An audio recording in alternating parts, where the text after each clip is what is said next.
Chapter 21. Manasseh was 12 years old when he began to reign, and reigned 55 years in Jerusalem. And his mother's name was Hephzibah. And he did that which was evil in the sight of the Lord, after the abominations of the heathen, whom the Lord cast out before the children of Israel. For he built up again the high places which Hezekiah his father had destroyed. And he reared up altars for Baal, and made a grove, as did Ahab king of Israel, and worshipped all the host of heaven, and served them. And he built altars in the house of the Lord, of which the Lord said, In Jerusalem will I put my name. And he built altars for all the host of heaven, in the 2 courts of the house of the Lord.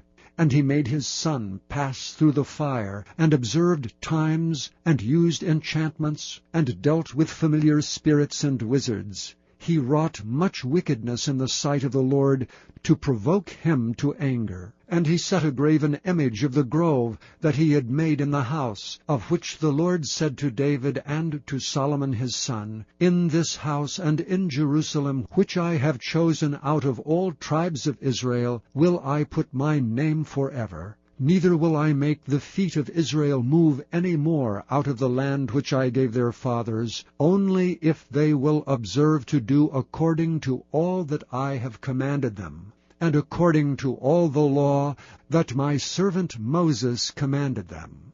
But they hearkened not.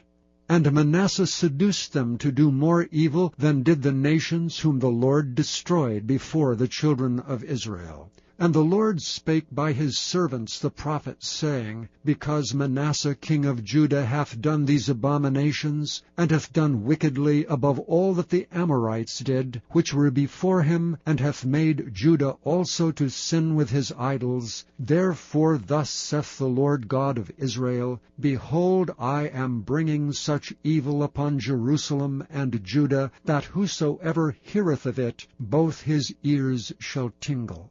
And I will stretch over Jerusalem the line of Samaria, and the plummet of the house of Ahab. And I will wipe Jerusalem as a man wipeth a dish, wiping it and turning it upside down.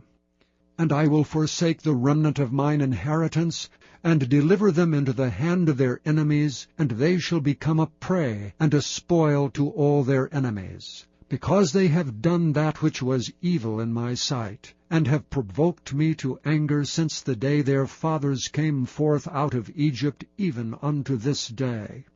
Moreover Manasseh shed innocent blood very much, till he had filled Jerusalem from one end to another, beside his sin wherewith he made Judah to sin in doing that which was evil in the sight of the Lord. Now the rest of the acts of Manasseh, and all that he did, and his sin that he sinned, are they not written in the book of the chronicles of the kings of Judah? And Manasseh slept with his fathers, and was buried in the garden of his own house, in the garden of Uzzah, and Amon his son reigned in his stead. Amon was 22 years old when he began to reign, and he reigned 2 years in Jerusalem. And his mother's name was Meshullemeth, the daughter of Haraz of Jotbah. And he did that which was evil in the sight of the Lord, as his father Manasseh did. And he walked in all the way that his father walked in, and served the idols that his father served, and worshipped them. And he forsook the Lord God of his fathers, and walked not in the way of the Lord. And the servants of Amnon conspired against him, and slew the king in his own house. And the people of the land slew all them that had conspired against King Amon, and the people of the land made Josiah his son king in his stead. Now the rest of the acts of Amnon which he did, are they not written in the book of the chronicles of the kings of Judah? And he was buried in his sepulchre in the garden of Uzzah, and Josiah his son reigned in his stead.